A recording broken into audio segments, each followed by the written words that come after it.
Andy Rittler and John Hagan. I don't make long introductions because my assumption is everybody can read, and that's why we have them in the program, so you can read about these guys. I can tell you, as I mentioned, I was at TI on the expressway site when they first started building LBJ, and I know what, it's an interesting project, but the LBJ Express Project, which they're going to share with us. Andy is Director of Corporate Affairs, and John Hagan, Design and Construction Director.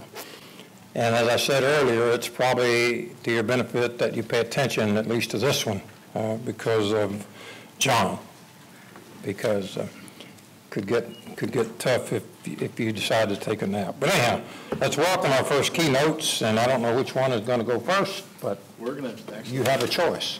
Yeah. Thank you all for having us today. We appreciate the opportunity. Obviously, how many of y'all have had the opportunity to drive on LBJ?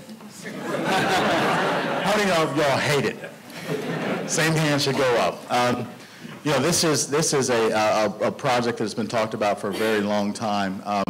We're very pleased, though, to be a part of the team that has won the bid on this project going forward.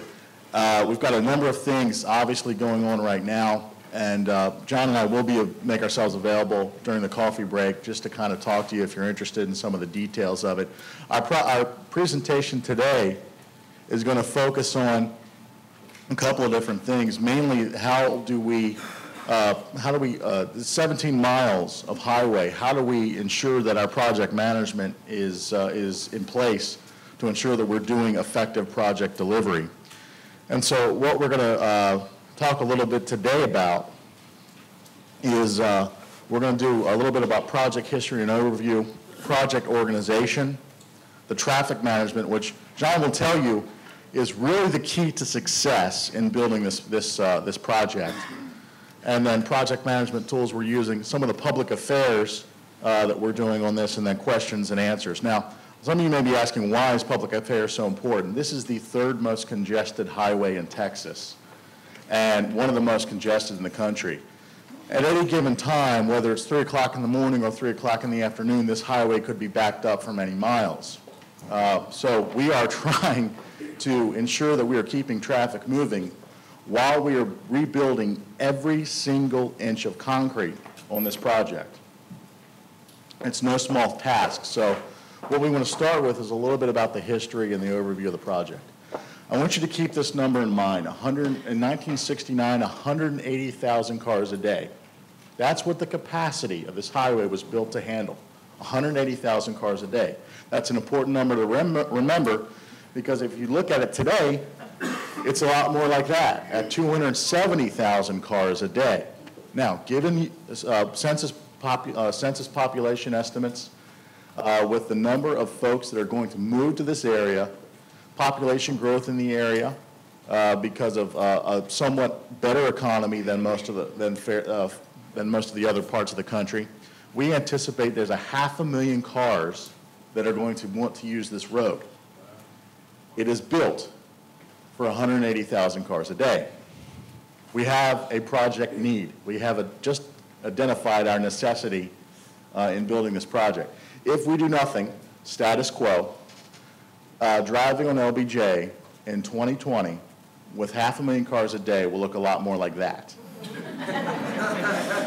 So we've assessed the need, accurately assessed the need, in order to understand why it is we need this project. Just a little bit about the history. We started this project with over 200 plus public meetings. The original design conception was that we would essentially, the TxDOT came out with an original design that was 30 lanes across.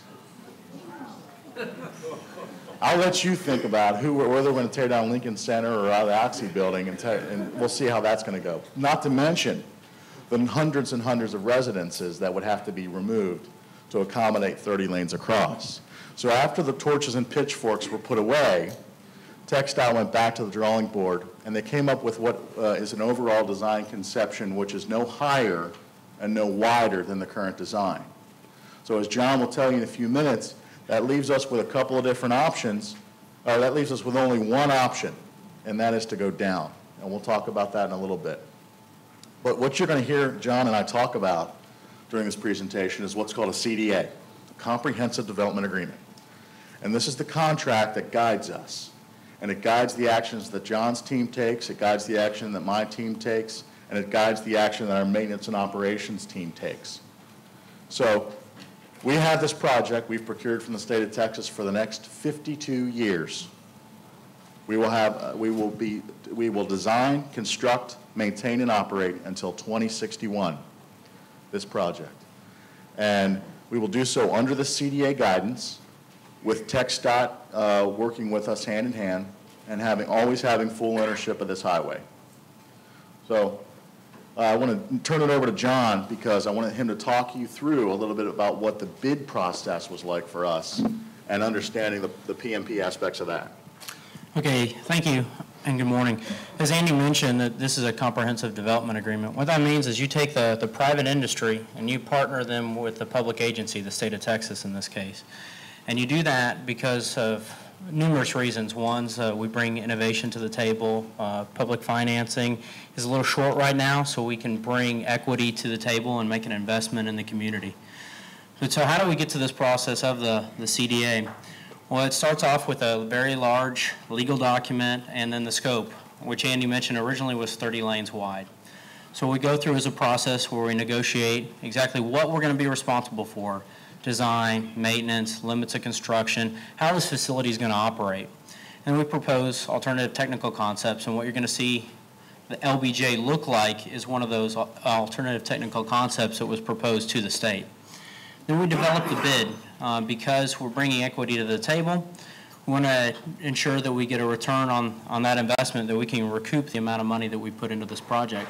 So we develop traffic and revenue models. And what we do is we estimate how many users are going to use the facility, how it's going to operate, and how we're going to recoup that investment. We get the potential investors lined up, and you'll see who those are in a minute. We develop the most efficient financial model of how we're going to structure this debt deal. And then we go out and start identifying the stakeholders, who we're going to be working with, and how this project's really going to come into fruition. So here's the project for those of you who aren't familiar with the LBJ. There's a little facility to the left, the airport, and then you see all the three major corridors, 35, the Dallas North Tollway, and Central. So it feeds quite a bit of traffic in the east-west direction. We'll show you a little video because this can really describe better than I can what this facility is going to look like.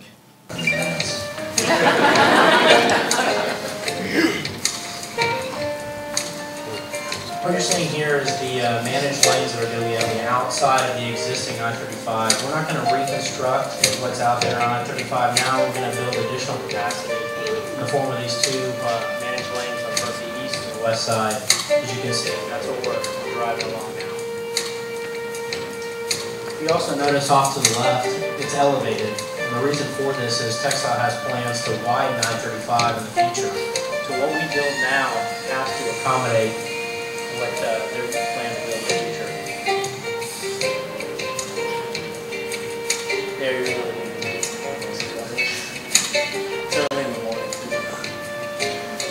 Okay, here is when we go into the 635 interchange, and for those of you who have traveled on LBJ, this is a very congested movement. So what this will do is tie in for managed lanes that are coming from the west to the east, so that if you're traveling on our facilities, you'll completely bypass that existing connection and have your own. Then you tie in here to the managed lanes, which are actually in the middle of the current LBJ project. Obviously, this doesn't have signage. So that'll be added later, but there's definitely going to be a need for signage.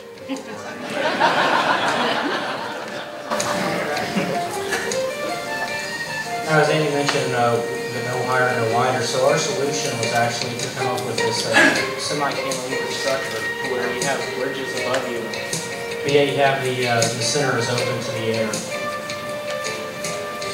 The original concept was actually a tunnel. This is, I think, a much safer configuration.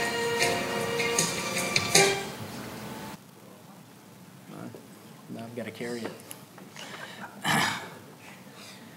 All one thing you may not be able to pick up, but I'll show in a diagram model is this is a limited access facility. So the people on the managed lanes in the middle, there's going to be fewer entrances and exit points. What we're really trying to do is capture that east-west movement as well as feed the major thoroughfares like the Dallas North Tollway, the 75, and then the 35 interchange that you just saw. So as we travel along here, you see that we're keeping those existing 4 lanes. It's a question we get all the time. We're not reducing the current capacity. In fact, we're making the frontage roads continuous throughout this corridor. If you guys have driven on there, you'll see that the frontage roads end in certain locations.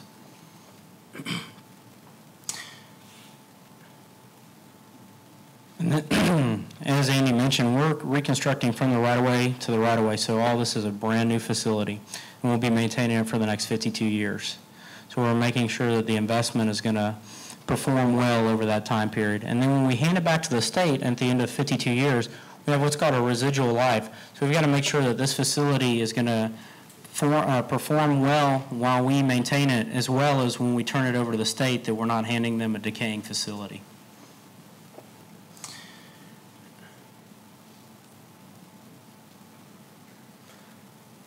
And I'll probably stop this video here when we get to the, after we get through the D&T interchange, because I want you to pay attention to how it currently looks. We're in the middle, we're depressed right now, and then when we get to the D&T interchange, that managed lane actually will go, as currently planned, underneath the Dallas North Tollway. So what that does is it creates essentially a really deep section in that area. And then, yeah, we already passed it, but I have another video. Should have paid attention. That was a preview. That was a preview. Just. And this is what LBJ looks like now.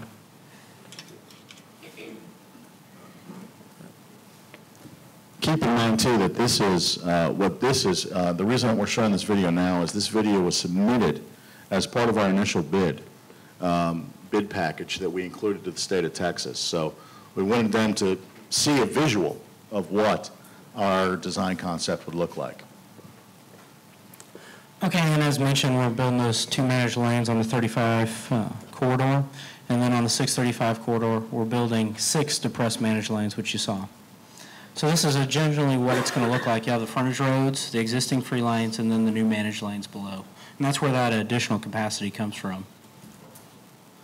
All right, now how do we put this this package together? This is a $2.7 billion project over the next 52 years with an upfront cost of $2.2 billion to pay for. Well, the state only had $496 million to get this facility built. It's a needed facility. So what we did was we packaged a TIFIA loan, which is a federal loan. We have to pay that back over the lifespan of the project. As well as we sold bonds, private bonds, for this project, and then brought roughly $700 million of our own equity to this.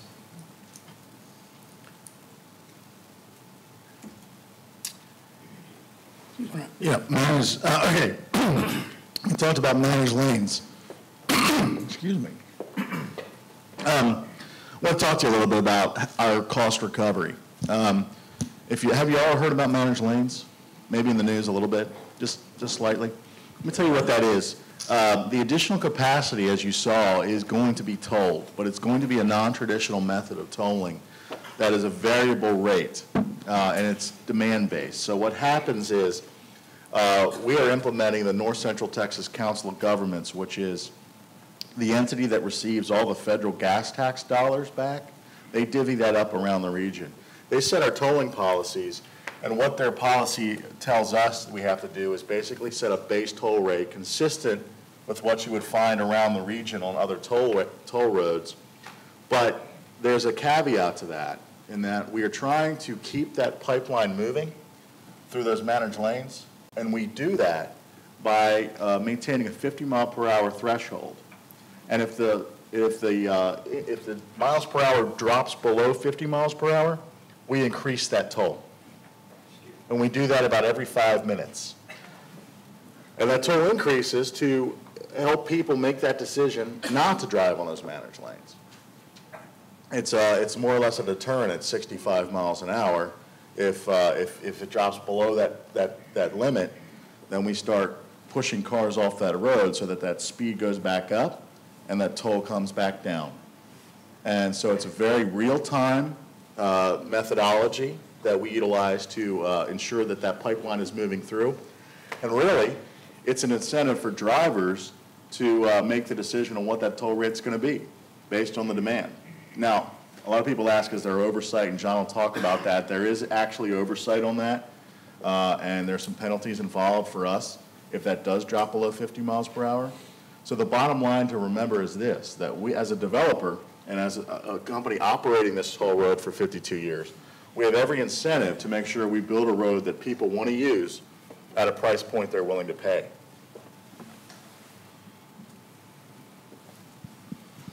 All right, here's a schematic of what it looks like. I realize it's kind of small, but this is just to give you an idea of, in the middle you see that dark blue, that's our managed toll lanes, and you see that there's only a few entrance and exit points, one to caption, Preston and out for that.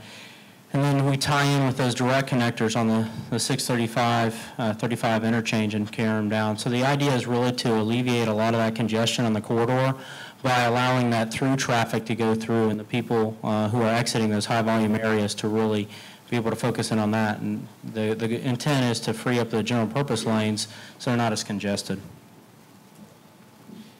All right, so what are the benefits of the owner?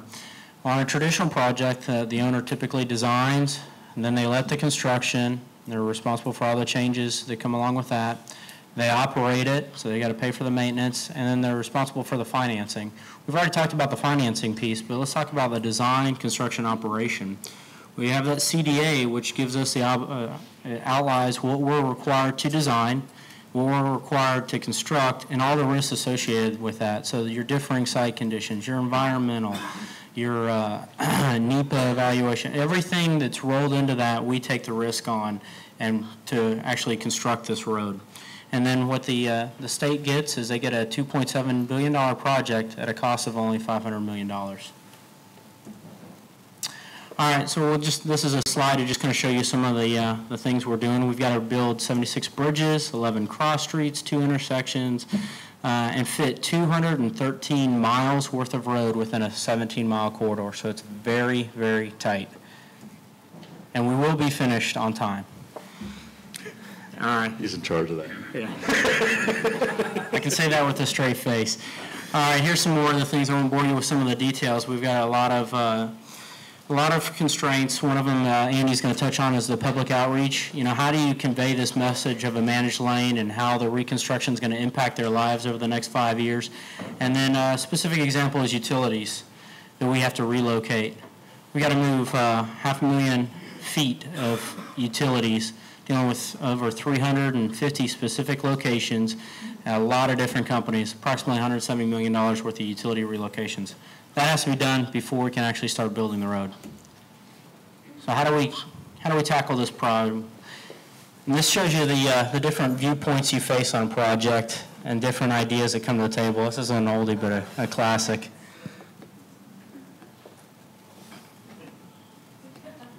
We'll talk about that character, the independent engineer, in just a minute. Try communicating this to the public. All right. So here are some keys to success. PMI has a great body of knowledge, really outlines all the different steps you should think about and consider on a project like this.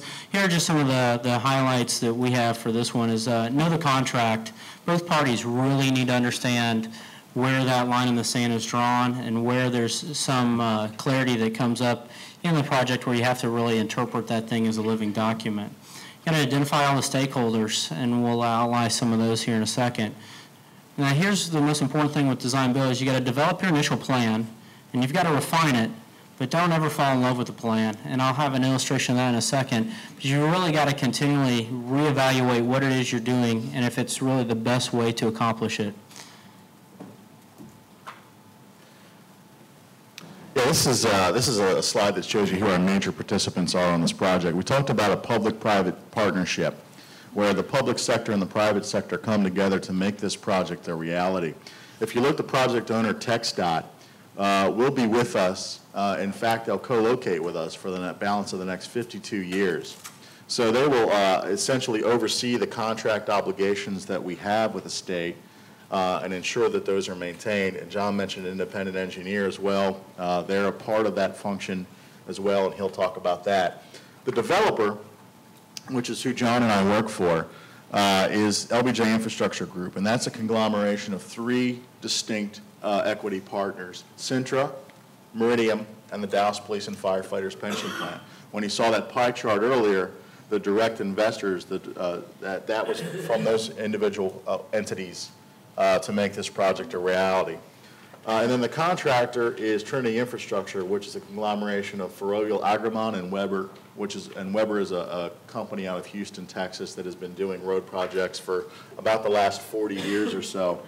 They have a number of experienced projects under their belt that help them to make this project a reality and a success as well.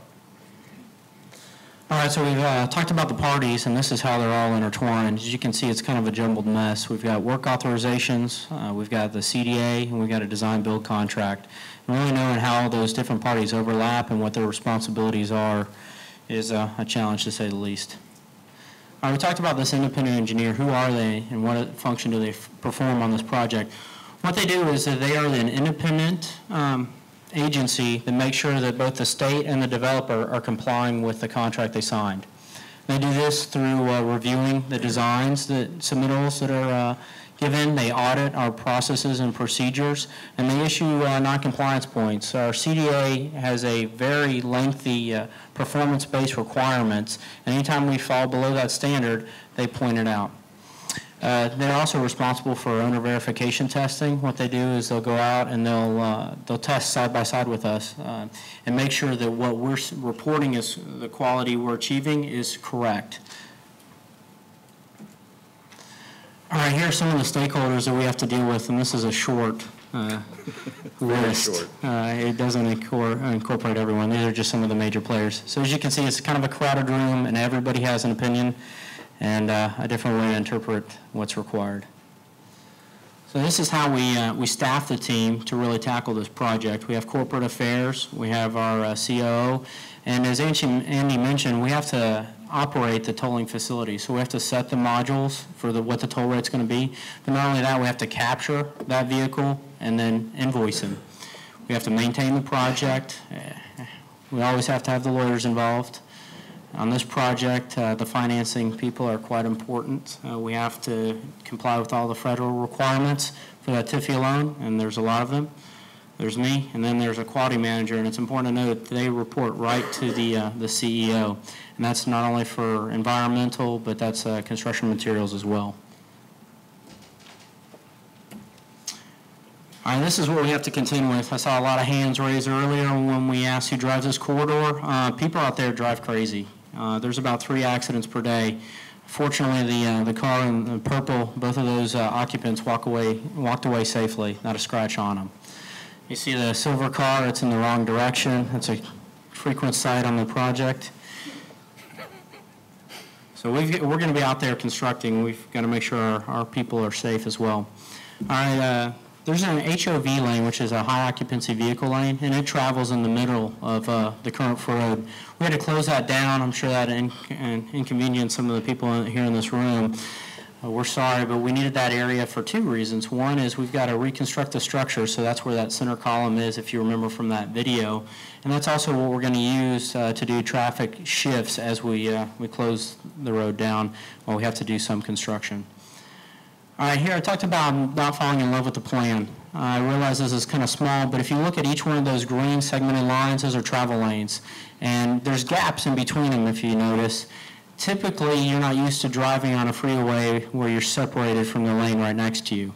This is the original plan we came up with to comply with the contractual requirements and facilitate reconstruction of that bridge to the south.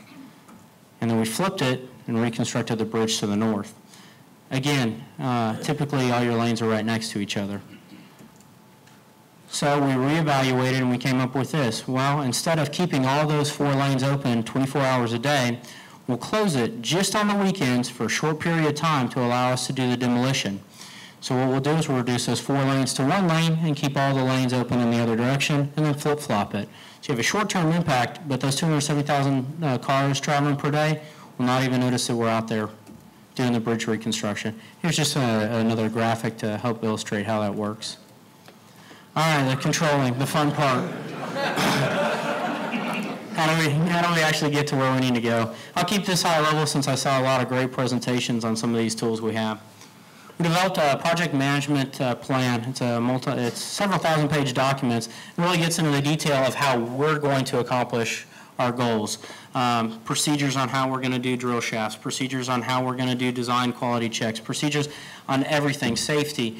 So it really lays out there what's expected of everyone. And it's a living document. We update it mandatorily once a year, but as needed, and we do that frequently as we're in the beginning stages of our project. All right, we utilize technology. You already saw the one video. We're proposing a change on the DNT where I talked about where we go under. I'll have to use actually the pointer on this. Originally, you see that managed lane is missing in the center along there. And it actually would go under this Dallas North Tollway. Well, this is our new plan, which actually brings up the managed lanes to the same lanes or level as the general purpose lane, and then drops it back down. Looks like an easy enough solution, but we have all this existing infrastructure that we had to really design around and make sure we accommodated how it functions. But what you'll end up with is a much safer configuration. You avoid that tunnel effect. And that's a much better soundtrack.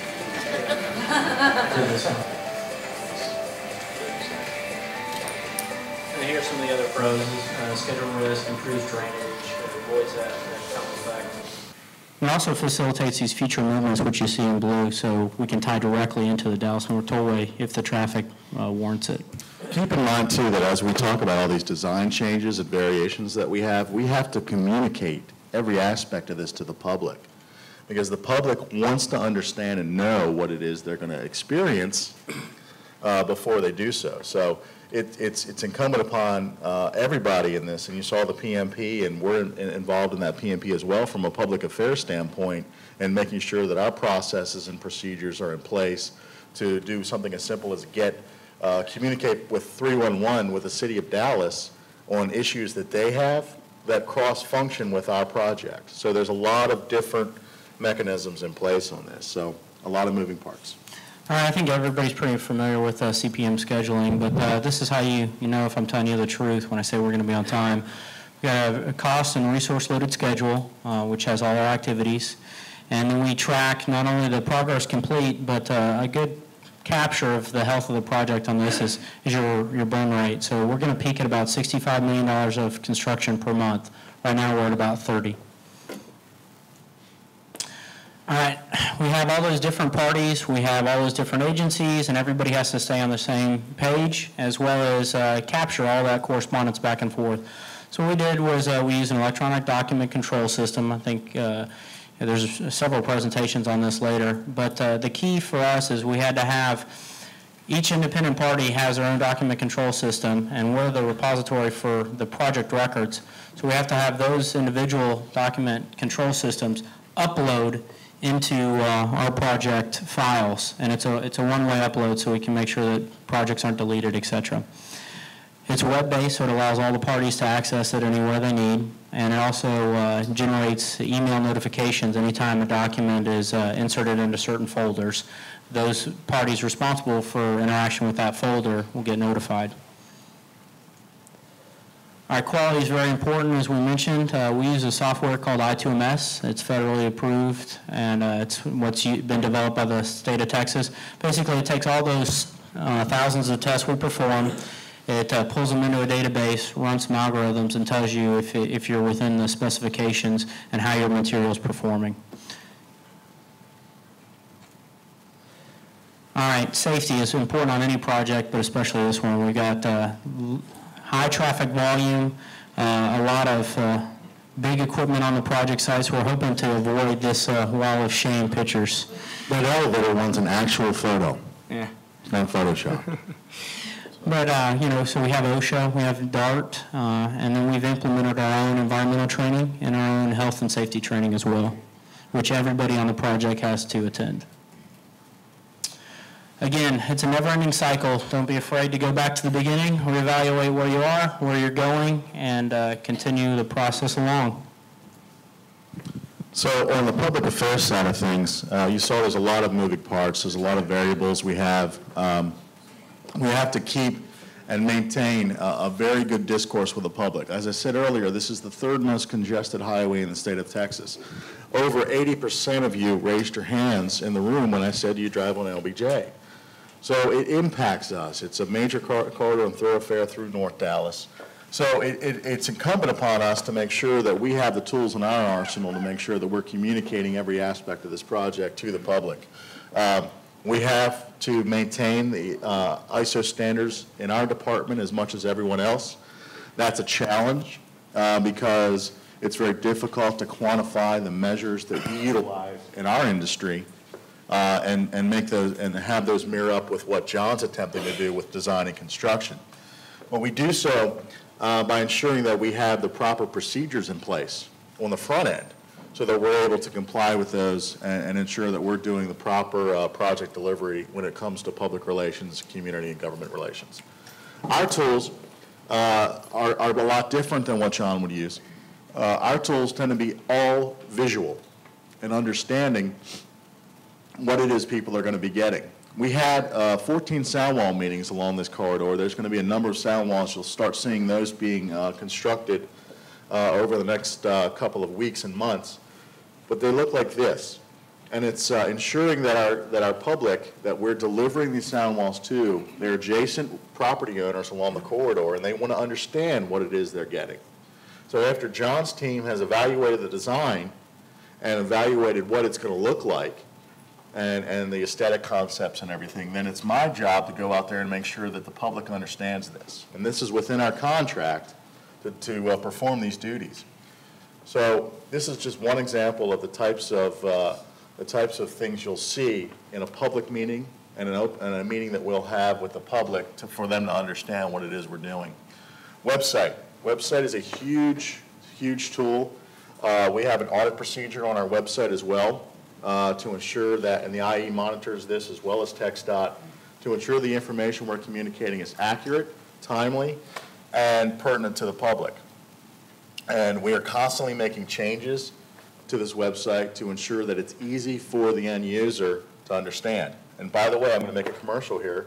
If you haven't had a chance to go to our website and sign up for our alerts, our e-updates, and our lane closure information, click on this little button in the corner, and you can go there. Or see me after the coffee break and hand me a business card, and I'll get you signed up to receive our information. We send out a monthly e-update that talks about what John's team is doing, what the progress is, kind of a little education piece on what types of construction people are seeing as they're driving the corridor, some of the businesses that are impacted by it, and some of the businesses that we utilize on this project are all highlighted within the e-update. And then every Friday we send out a lane closure notification that tells you, it gives you a list of everywhere we're going to be. It doesn't tell you the type of work we're doing, but it gives the public an idea of where we're going to be so that they can understand the impacts on their commute.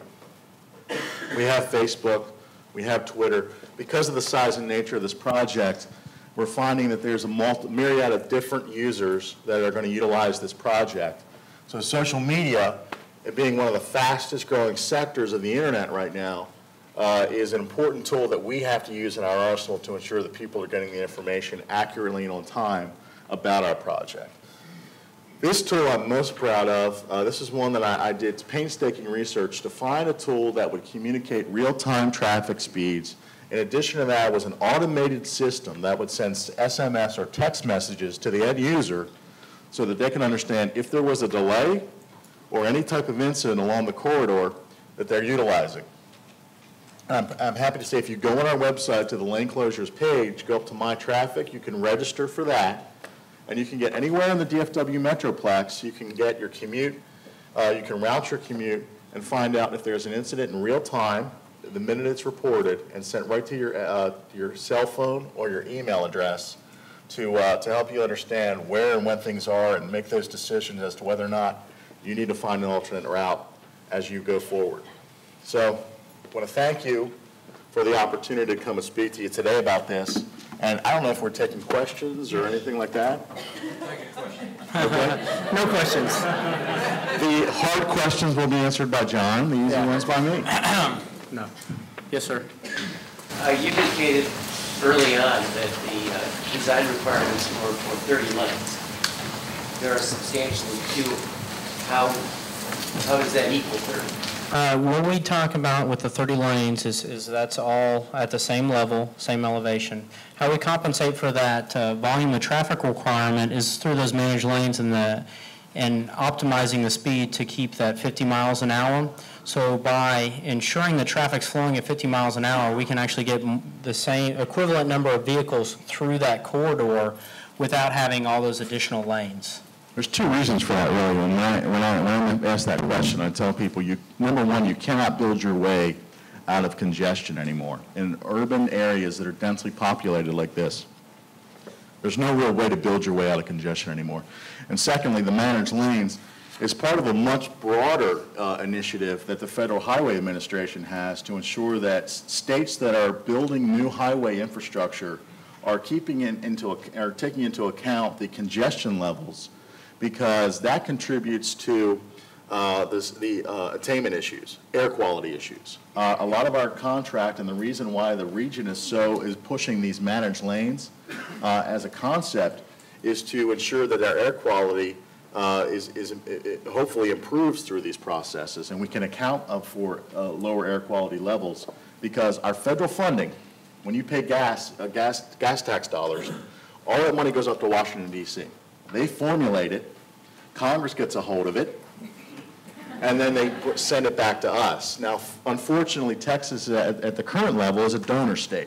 We get about 70 cents for every dollar we send up to Washington, D.C. However, Massachusetts gets $1.10, so feel good every time you fill up because you're paying for the big dig.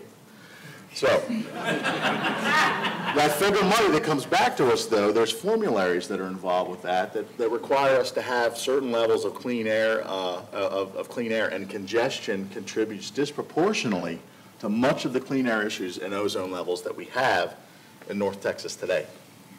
Thank you. Question. Did you not have to invoke eminent domain in any situation here, or were you able to avoid condemning property along the way? What we did was the no higher, no wider. There's a big outcry, and there's a lot of businesses and residents. We did take, I think, a total of 22 acres along this 17-mile stretch, and that was to facilitate the utility relocation. So a lot of it's at intersections and small little sections just to relocate lines and to facilitate that little wider footprint where we're building the frontage roads that didn't exist.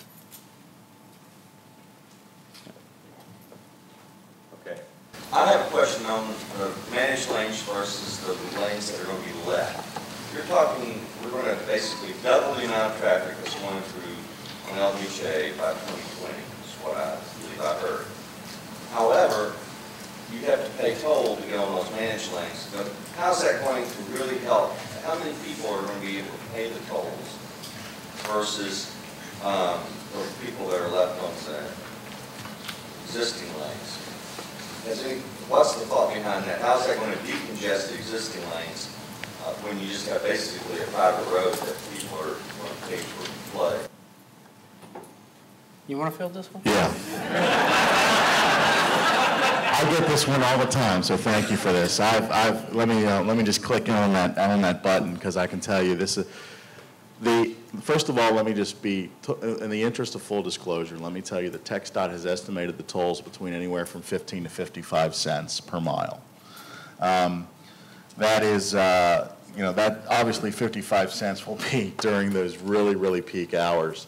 Also keep in mind, though, that as I said earlier, our contract as the developer has penalties if that drops below that 50-mile-per-hour speed and that toll begins to increase. So we have every incentive to ensure that we are maintaining that price point that people are willing to pay. And so the effects of the managed lanes, and this goes to a greater discussion about what's going to happen in the future as well, and there's a drive to move a network of managed lanes, which will include 35E, 35W, 183. So the idea is that And as John said, there's limited access to those managed lanes. So you have your points at 75, 35, and Dallas North Tollway. So the idea behind that is to catch those travelers who are taking those longer hauls, and that will segment that traffic off of those general purpose lanes as well as the frontage roads. And the frontage roads, you can't really see it in this in that stick map that we had, but there are some design conceptions within that that will help that traffic flow on those frontage roads a lot better as well. But we anticipate that the reason that we're doing this managed lanes is you have to control your congestion. There's no way that we can build this. I mean, let me just tell you, I'll be honest with you, the general purpose lanes at 5 o'clock in the afternoon are still going to clog up. They're still going to be clogged. There's not anything you can do about that. So the impetus behind the managed lanes is to make sure that we're capturing those longer haul traffic and that commuter traffic and segmenting that off from the others, and that will help a little bit in that congestion relief. But by and large, these managed lanes really have to be a part of this project, because in order to rebuild the project itself and expand this capacity, which is we're expanding the capacity, obviously, there has to be a way to generate the revenue back to that as well. So that's, and what this is doing is it's allowing us as a developer, TxDOT, by implementing the contract this way, is allowing us as the developer to not only implement congestion relief within the managed lanes, but as well to recoup the investment that we've put in initially to make this project a reality. Thanks. I just had a quick question on the Dallas North Tollway connected to managed lanes. It looked like you had in the future additional ramps. So is there going to be a connection when the current project is completed? And what's the future idea? Yes, there are going to be that movement. What we're talking about is providing an additional direct connector. So what's going to happen now is you're going to go off of the existing movement. So if you're coming down south and you want to go east, you're going to get on that ramp that's existing now, and then that ramp is going to split. You're going to either go onto the frontage road, which will have a bypass right into our managed lane, or you're going to get under the general purpose lane. But in the future, if traffic warranted it, we could have 2 entrance points. So you'd go on the exit ramp, which would go right to the managed lanes, and the exit ramp that would go right to the general purpose or the frontage road. So that's why I say if traffic demands warranted, to help that unloading on the D&T, because it gets backed up a little bit in the morning. A lot. Are there any examples of managed lane and, an expectation of throughput in the country that you're using? Yeah, and California has implemented the managed lanes. They really pioneered this type of concept. Also, there's a few other ones throughout the world, but that's kind of where we come up with the traffic model. But this is Blazing New Trails. It's a highly urban corridor, and it's only 17 miles in length total. So we've got predicted how it's going to operate, but we'll have to see, and that's why we have that toll setting module to really adjust and make sure we keep that 50 miles an hour. So, I have a question about financing. So, I guess there's 2 ways to ask this. What happened, I saw that you started this project in 1987, which is sort of mind-blowing. So, you had several design modifications within that time period. At what point, can the state still kind of say, we're going to change this? Well, as you see that the timeline started in 1987, that's when the environmental approval and the preliminary design, and that process takes quite a bit of time. In fact, this is a pretty fast project. The one I got on before started in 1972. So, anyway, side note. When we enter into that RFP process, which is the proposal phase, and that started in 2005, 2007, through that timeline, that's when the state and the developer has that interaction to say, what can we build with the traffic models we're coming up with, and what is it that you need to have built? And that's where you have that dialogue between, and then the state takes into consideration all the different proposers that are there and what their input is, and they develop the scope. So they say, okay, we'd like a ramp here, here, and here. Well, what do you need? We need this ramp, and we can only pay for this ramp and one additional ramp. So it's a pretty simple version of how that interaction occurs.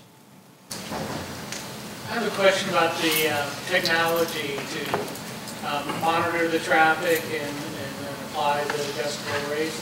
Does that technology exist today, or is that something that's part of your project that you're building or adjusting to the demands of your project? Yeah, that could be its own presentation. Yes. But what it'll look like from the traveling public is pretty much what it'll look like on the Dallas North Tollway now that they've gone to that electronic toll collection. You'll see the cameras and the little lasers that track as you come through. So capturing the photo and then reading that tag reader, that technology's been around and pretty well tested. What is slightly different on our project is we've got as an HOV discount. So we have to have a declaration zone where you say, I have X number of drivers, I qualify as an HOV, I go through this toll gantry. I am an SOV or single occupancy vehicle, I'm going to pay for this. So you declare, and that's where our modules come into play, and then the algorithms to develop how you set the toll rate based on the traffic, that gets set about every 5 minutes as we rerun that to see, is the toll rate too high? Is it too low? How is traffic flowing? That's really the proprietary software that is developed by individual companies, and that's what makes us a little. There's traffic readers that currently do exist right now, and that's also a part of this technology. That, in addition to that, now if you look at my Beat the Traffic module, that takes into account a little bit different way of reading it because. We have, obviously during construction, we are moving poles around everywhere, and so it's very difficult to capture that information on a consistent basis. So this makes use of INRIX, which is a GPS backbone. Y'all have GPSs in your car that give you the traffic stuff? That feeds back to the system. So that gives real-time monitoring to all these different companies like Beat the Traffic and all these GPSs. They all talk to one another now and let you know what that traffic is. So that's the technology that is using. But ours is a little bit different. It has a sensor program like John talked about at the gantries. One of the contributing factors to congestion is the very large volume of large truck traffic on the freeways. What consideration is being made to address that? Maybe channel the big trucks into specific lanes or something? We would love to be able to do that. However, that's policy. The state sets those requirements when they have those no trucks in the left lane and everything else. We have no control over that. Trucks will be allowed to drive on our managed lane facilities. No hazardous material, though.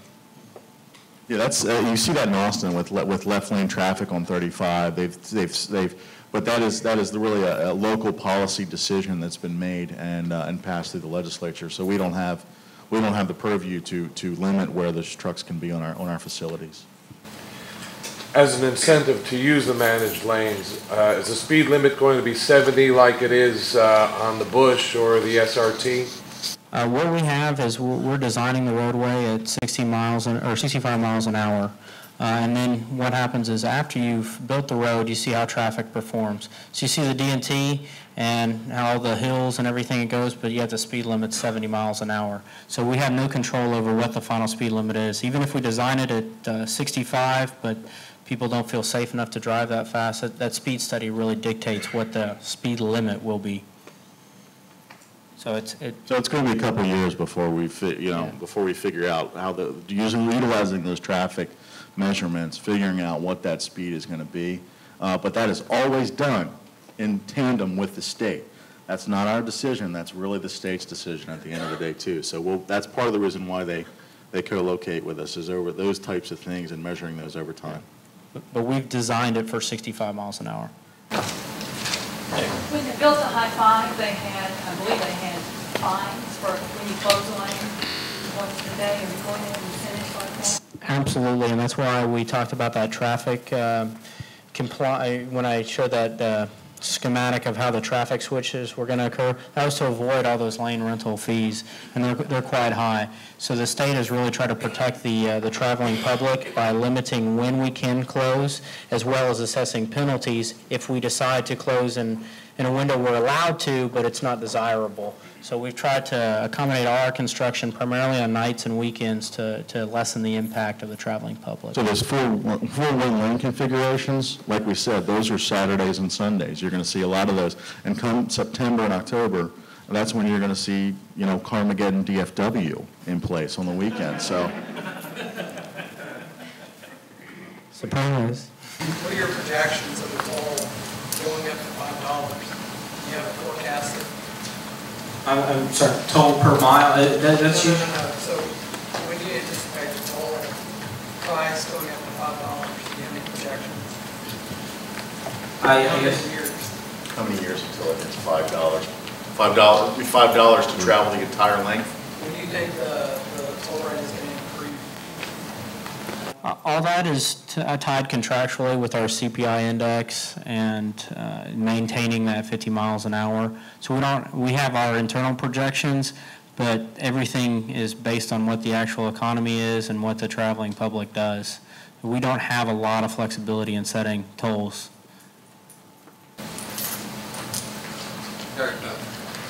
Two-part question here. The managed lanes, do they also have emergency pullover lanes incorporated? They will have outside and inside shoulders. My follow-on question was emergency vehicle access considered on those, especially those depressed areas? Yeah, absolutely, and we actually have state-of-the-art air quality monitoring, fire suppression techniques, and everything else. So yes, that is definitely a big concern. Even though it's not truly a tunnel, we have to be cognizant of all those concerns. I've got a question about the signage. You mentioned during the simulation that the signage wasn't there but would be added. And I'm thinking, given this new concept and design, the new managed lanes and navigating, negotiating all the lanes, the entry, the exit, have you determined the signage is going to be really critical in terms of placement to allow adequate timing, to review, to understand, digest? We are diverse cultures here, and we all, are more adept in some languages than others. So what's your thinking about the signage? Well, the question was about signage and given the ingress and egress and the variances on this roadway, we're obviously going to have plenty of signage. What have we taken into account with regards to that signage? Yeah, we'll follow the Texas. They have a design standard for how you place signs, so a quarter mile before your decision point, which is that exit entrance point, and all the trailblazers as well. That's really prescriptive. The only difference on this road is you're going to see managed lane entrance and exits, and you're going to see toll rate signs. So yes, we're very cognizant of how do we give it in a manner that's easily understood and gives the driver enough time to make the decision to go in and out. It's also why we use symbols, because you had talked about the different languages barriers that we have. We're fortunate in this state that we don't have as many variances in language, like say in California and the San Francisco area, but that's the reason why we use symbols, disproportionately use symbols rather than words itself, because it's easy to understand what symbols are, and so that's part of what we're doing now in our research, is to understand designating HOV versus managed lanes so that the symbols are easily identified and the individual, and numbers are universal, so numbers are easy to pick, and so you see the symbol, you see the number, and you're able to identify what it is you're going to go into and what decision you're going to make. So you're saying you don't expect anything new, and what's been working today will still work effectively going forward with the use of this new concept and this new demand and new design? What you're going to see with this new design is the signage that will be provided will absolutely increase. Yeah. Maybe this is kind of a dumb question, but for some of your deeper segments, what are some design features related to control flooding and water runoff? Yeah, and drainage is a concern, and that's why you saw on the DNT that was one of the major pros. That's a really deep section, and then where the outfall is, it greatly enhanced our drainage profile. So fortunately, we don't have any pumps planned. It'll all be gravity fed. So what it means is it'll rain drying into a pipe, and then that pipe will carry it to where it gets outfalled. So we design everything for, I think it's a 50-year storm event, and then we run it for the 100-year model. Two more. I presume since it's going to be a variable toll, will it just be for the entrance, so it gives a chance for the driver to decide if they want to get on or not? Or it's not an exit type? No, it's entrance based. So once you see your toll rate, even if it changes 2 seconds after you drive underneath it, that's the toll rate you're going to pay your entire ride through our corridor. And that's an accident too. If there's an accident, you're on a segment, and you're brought to a dead standstill, you're not going to, it's not like a New York City. Yeah. Yeah, it's not going to be like a New York City cab where you're stuck in a segment and it just keeps going up and up.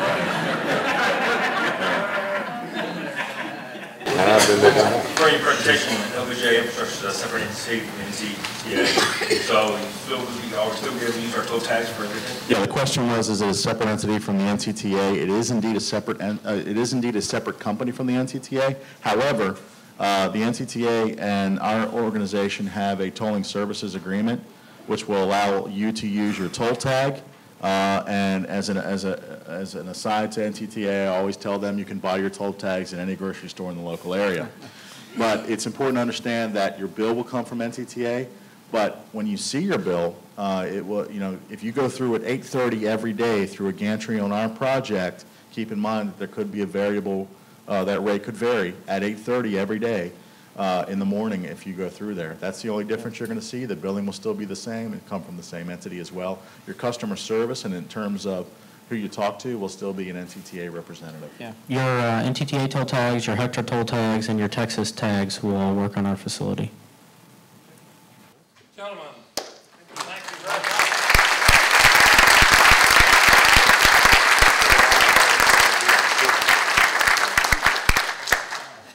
I've seen some complicated projects in my day, and my days are quite long. But this has got to be a monster from the standpoint of the public, the businesses along it, the stakeholders, and 8,800 activities to keep up with. You need some tranquilizer. We're not allowed to prescribe medication. Oh, okay. But we do offer you a holder for the medication of your choice. This is 2 wine glasses and a decanter. You can put cognac, scotch, bourbon, wine, whatever you want in it, but we can prescribe this. But thank you.